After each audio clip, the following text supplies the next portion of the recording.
सबको जय मसीह की। आइए हम इस समय में प्रार्थना करें कि प्रभु हमारा इस पाठ्यक्रम में सहायता करे, मदद करे। जीवित परमेश्वर, एक बार फिर आपके सन्मुख हैं प्रभु और विनती करते हैं परमेश्वर पिता, इस पाठ के अध्ययन के द्वारा प्रभु जी आपकी इच्छा हमारे ऊपर पूरी होने पाए और प्रभु जी बिताया गया समय सब प्रभु यीशु मसीह के नाम में ब्लेसिड होने पाए। हर एक सीखने वाले को समझ दे परमेश्वर, और अपनी इच्छा पूरी करने के लिए हिम्मत और समझ तेरी ओर से आने पाए। धन्य कहते हैं, सारा आदर महिमा आपको करते हैं, प्रार्थना यीशु के नाम से करते, आमीन। सबको जय मसीह की। आज हम भरपूर जीवन उसके पाठ नंबर 4 का अध्ययन करेंगे, जिसमें कि हमें एक और पवित्र आत्मा का फल उसके विषय में बताया गया, और वो है शांति, जिसे भरोसे का फल कहा गया। तो जैसे इसके शीर्षक में ही बताया गया कि शांति भरोसे का फल, यानी कि जब कोई व्यक्ति विश्वास करेगा, भरोसा रखेगा, उसका विश्वास पक्का है, मजबूत है, तो उसके हृदय में शांति भी होगी।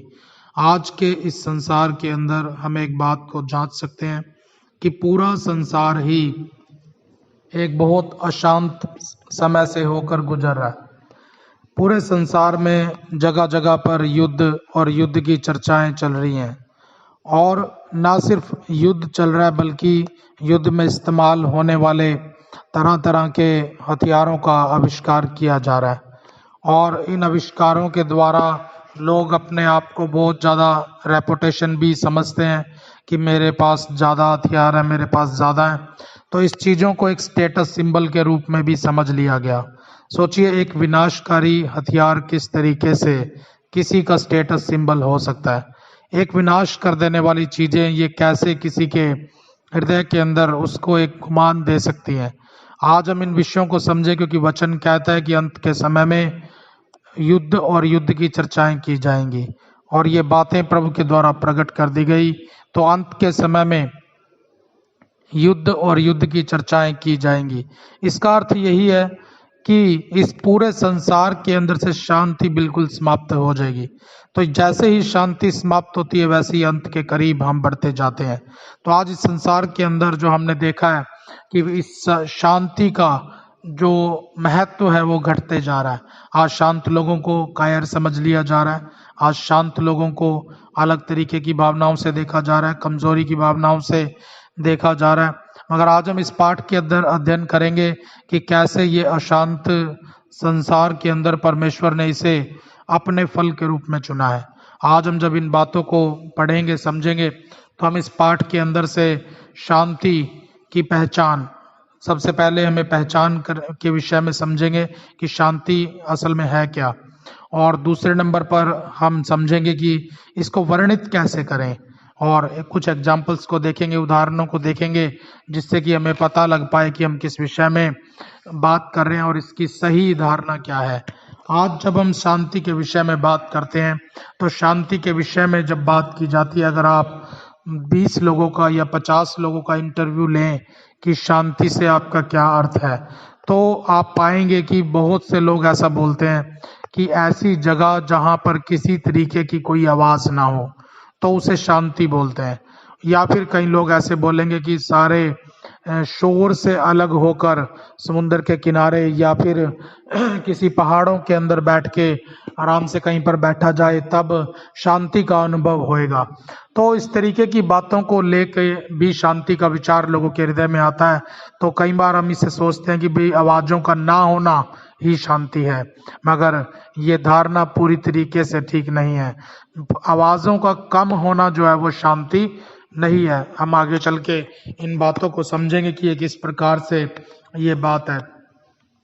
और इसके अलावा कई लोग कई प्रकार के मेडिटेशन के समूह के अंदर जा रहे हैं, तो वहां पर भी बैठे हुए वो एक चीज की खोज में है कि शांति की खोज में है, और ऐसा माहौल बनाने के लिए कोशिश करते हैं। तो इस कारण से वो शांति को उसके वहां पर बिताए गए समय के द्वारा उन्हें लगता है कि ये शांति हमें मिल जाएगी।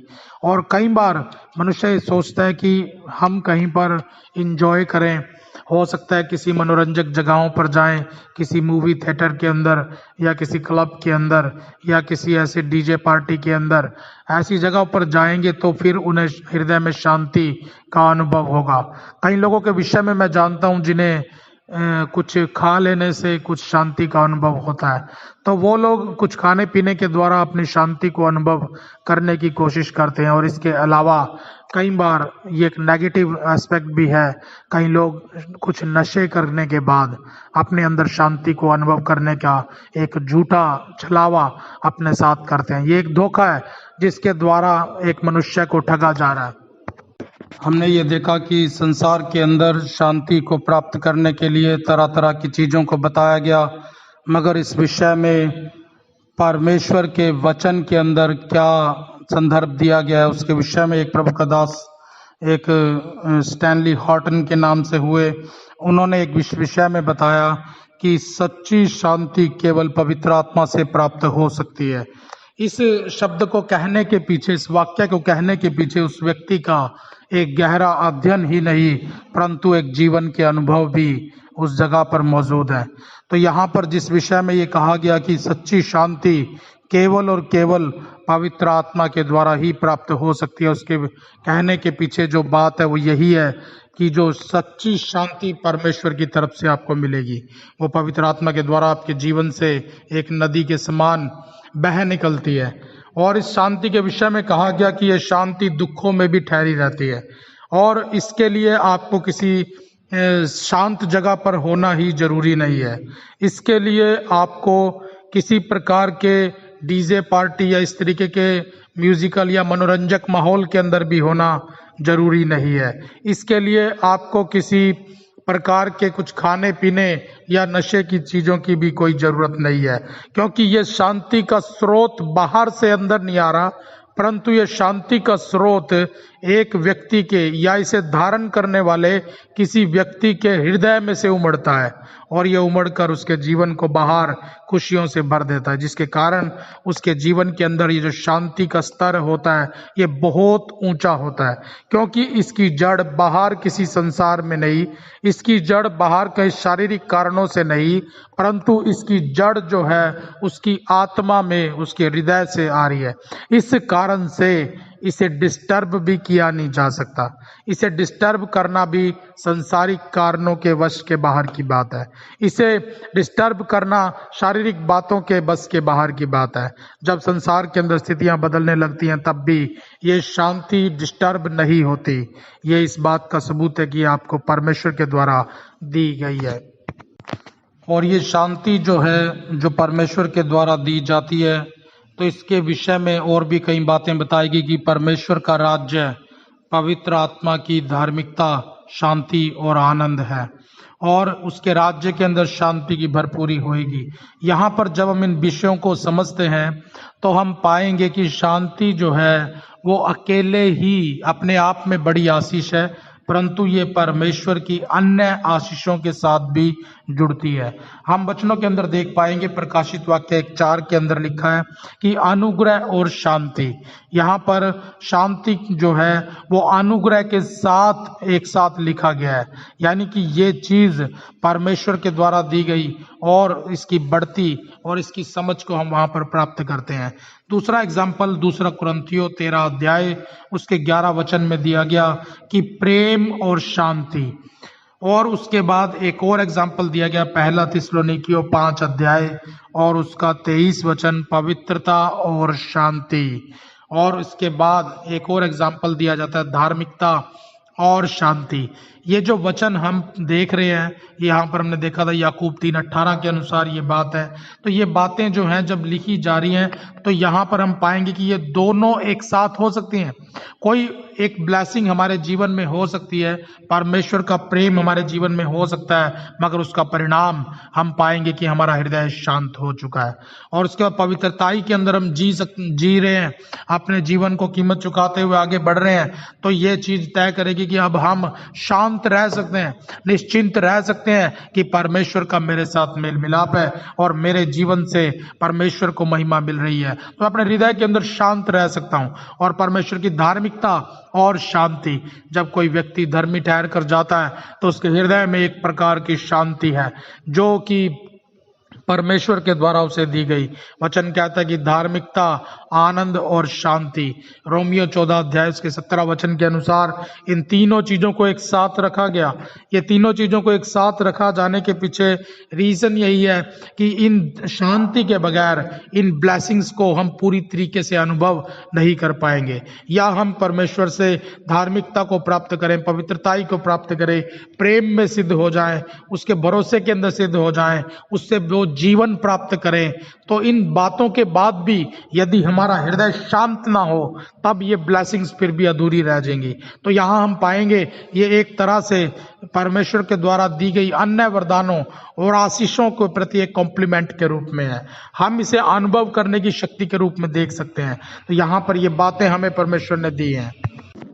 जब हम शांति की धारणा के एक अन्य विचार की तरफ ध्यान देते हैं तो ये शांति सिर्फ हमारे हृदय के अंदर महसूस होने वाली एक भावना ही नहीं है, परंतु ये दो समूहों के बीच में भी एक शांति हो सकती है।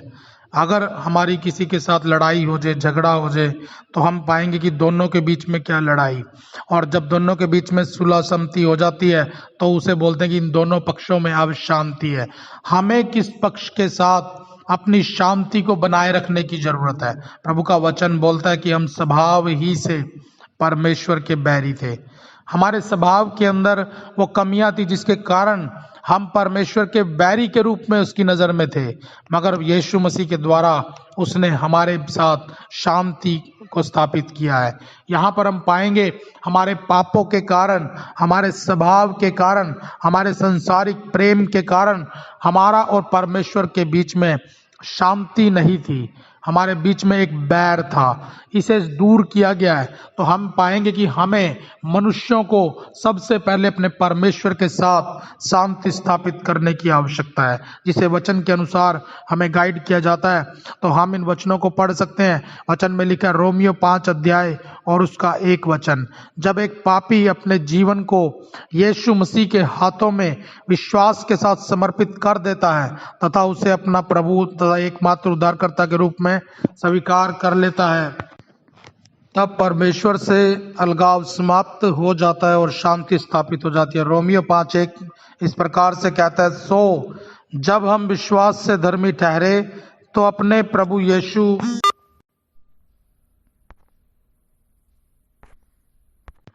रोमियो 5 अध्याय 1 इस प्रकार से कहते हैं, सो जब हम विश्वास से धर्मी ठहरे तो अपने प्रभु यीशु मसीह के द्वारा परमेश्वर के साथ मेल रखें, जिसके द्वारा विश्वास के कारण उस अनुग्रह तक जिसमें हम बने हुए हैं हमारी पहुंच भी है। यहाँ पर हम पाएंगे कि परमेश्वर के साथ हमारी शांति का स्थापित होना जरूरी है, और ये पवित्र शास्त्र के अनुसार उसने दिया कि हम मसीह में परमेश्वर के साथ मेल कर सकते हैं। तो शांति के जब दूसरे हिस्से के अंदर हम समझने की कोशिश कर रहे हैं तो हम पाएंगे कि हमारा परमेश्वर के साथ शांति में स्थापित होना जरूरी है। और दूसरा हिस्सा क्या है? परमेश्वर की शांति। पहला विषय परमेश्वर के साथ में शांति में होना है, दूसरा विषय है परमेश्वर की शांति हमें अनुभव करने के लिए प्रभु ने हमें दिया है। जब हम प्रभु के साथ अपने संबंध को सही करते हैं, जब हम उसके बैर की दशा को बदलकर प्रेम की दशा में हो जाते हैं, तब हमें परमेश्वर अपनी शांति हमें देता है। परमेश्वर का वचन हमें इस प्रकार से कहता है, और मसीह की शांति जिसके लिए तुम एक देह होकर बुलाए भी गए हो तुम्हारे हृदय में राज्य करे। कुलुस्सियों 3 अध्याय का 15 वचन। यहाँ पर परमेश्वर का वचन बोलता है कि जो लोग परमेश्वर के साथ अपने मेल मिलाप को कर लेते हैं, उनके जीवन के अंदर, उनके हृदयों के अंदर परमेश्वर की शांति राज्य करने पाए। ये बात परमेश्वर की तरफ से हमें दी गई। और वचन यूहन्ना उसके 14 अध्याय और उसके 26 और 27 वचन के अंदर भी हमें इस प्रकार से ही सिखाया जा रहा है। ये वचन हमारे जीवन के अंदर हमारी एक अगुवाई करने के लिए प्रभु ने हमें दिया है। प्रभु का वचन बोलता है, मैं तुम्हें इस प्रकार से शांति नहीं देता जैसे संसार देता है, परंतु मेरी शांति दुखों में भी ठहरी रहती है। और तीसरी चीज जो प्रभु का वचन हमें सिखा रहा है इस बुक के अनुसार, कि हमें मनुष्यों के साथ भी शांति में रहना है। एक प्रभु का जन, एक प्रभु से मेल मिलाप किया हुआ व्यक्ति, वो कभी भी मनुष्यों के के साथ अशांति के अंदर नहीं रह सकता। प्रभु का वचन बोलता है यदि तू अपनी भेंट परमेश्वर के सन्मुख ले आए और तुझे पता लगे कि तेरे भाई के जीवन में तेरे प्रति कुछ विरोध है, तो भेंट को वहीं वेदी पर छोड़ दे, पहले उससे मेल मिलाप कर ले, शांति स्थापित कर ले। प्रभु का वचन बोलता है यीशु मसीह से पूछा गया बड़ी आज्ञा कौन सी है, उसने कहा तू अपने पूरे मन से, अपनी पूरी शक्ति से, अपनी पूरी समझ से अपने परमेश्वर से प्रेम रख।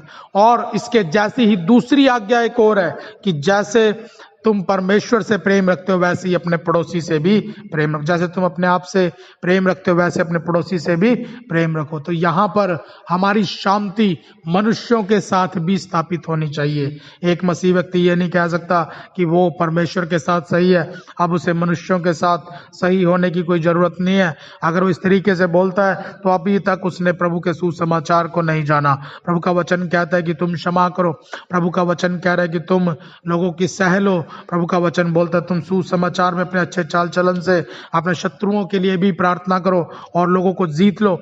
ये बातें परमेश्वर के द्वारा हमें दी गई है। इन बातों को और अधिक गहराई से समझने के लिए हमारे पास पुराने नियम के अंदर कुछ उदाहरण मौजूद हैं, जिसमें पहला उदाहरण इब्राहिम का उदाहरण है। यहाँ पर हम पाएंगे कि इब्राहिम और उसके भतीजे लूत के बीच में एक झगड़ा हुआ, उनके चरवाहों के कारण, उनकी संपत्ति के कारण। तो इब्राहिम उससे बोलता है कि यदि तू दाएं जाएगा तो मैं बाएं जाऊंगा, यदि तू पूरब जाएगा तो मैं पश्चिम जाऊंगा। तो उसने इस चीज को सुलझाया, उसने पहले उसे अवसर दिया, उसने इस चीज को जाना कि यदि हम साथ रहे तो हमारी शांति भंग होगी। तो वो जब अलग होते हैं तो वो लड़के अलग नहीं होते जी, वो उनके बीच में शांति के अंदर रहता है। और हम पाएंगे, हम जब देखते हैं उस वचन को उत्पत्ति की पुस्तक 13 अध्याय के अंदर, तो लूत उत्तम भाग चुनता है, लूत उत्तम भाग चुनता है। और इब्राहिम जो है उस रेगिस्तान के इलाके में जहां पर इतनी उत्तम भूमि नहीं थी, उस जगह को उसके हिस्से में आती है, तो फिर भी वो ना कुड़कुड़ाता है ना कुछ करता है, परंतु जो हुआ उसे स्वीकार करता है। उसके हृदय में शांति भरी है, वो नाराज नहीं हो रहा उससे, वो उसके साथ बैर नहीं कर रहा। परंतु एक समय आता है जब लूत को मदद की जरूरत पड़ती है और इब्राहिम उसे उसकी मदद भी करता है, और ना सिर्फ मदद करता है, उसके लिए प्रार्थनाएं भी करता है। तो यहाँ पर इन बातों को समझ सकते हैं कि शांति में भरा हुआ व्यक्ति किस प्रकार से अपने झगड़ा करने वालों के साथ भी एक अच्छा व्यवहार कर सकता है। दूसरी चीज हम एक और एग्जाम्पल देखेंगे, वह इसहाक का एग्जाम्पल। इसहाक के एग्जाम्पल में हम देखते हैं कि उसने कुएं खोदे, उसे स्रोते मिले। अगर रेगिस्तान में सबसे कीमती चीज कोई किसी से पूछे तो वो बताएगा कि पानी सबसे ज्यादा कीमती है, और यदि ये एक झरना हो, यदि ये एक स्रोता हो तो ये और भी ज्यादा कीमती बन जाता है। तो इसहाक को जो है कुएं खोदे और उसको वहां पर स्रोते मिले, मगर लोगों ने आकर उसके साथ झगड़ा किया, और उस झगड़े के अंदर इसहाक उनसे वापस नहीं लड़ता, परंतु दूसरी जगह पर जाके फिर कुआं खोदता है, फिर वहां पर भी लड़ाई होती है, फिर दूसरी जगह पर जाके एक और कुआं खोदता है। फिर जब तक वो युद्ध बंद ना हो जाए, जब तक कोई लड़ाई ना हो जाए, तब तक इसहाक कुएं खोदता ही रहता है। इन बातों को समझिए कि परमेश्वर के साथ शांति में स्थापित एक व्यक्ति किस प्रकार से कि लोगों के विरोध के दौरान रिएक्ट करता है। यहाँ पर हम देखते हैं कि इसहाक ने युद्ध लड़ाई की जो बातें हैं, लड़ाई की बातों को लड़ाई से जवाब नहीं दिया। वो युद्ध कर सकता था, वो इस स्थिति के अंदर था, मगर उसने युद्ध करने की बजाय शांति में बने रहना चुना। तो हम इसहाक के एग्जाम्पल को भी हम फॉलो कर सकते हैं, जिसके कारण हमें समझ आता है कि एक शांति में भरा हुआ व्यक्ति किस प्रकार से प्रभु के द्वारा भी आशीषित होता है। प्रभु का वचन बोलता है इसहाक वो व्यक्ति था जिसने अकाल के समय भी बोया और उसने 100 गुना प्रतिफल पाया। हम इसी उत्पत्ति की पुस्तक में प्रभु को श्राप देते हुए देखते हैं जमीन को कि ये कभी अपनी पूरी उपज तुझे ना देगी, मगर हम देखते हैं कि इसहाक के जीवन में उसी उत्पत्ति की पुस्तक में इसहाक इस श्राप को तोड़ चुका है।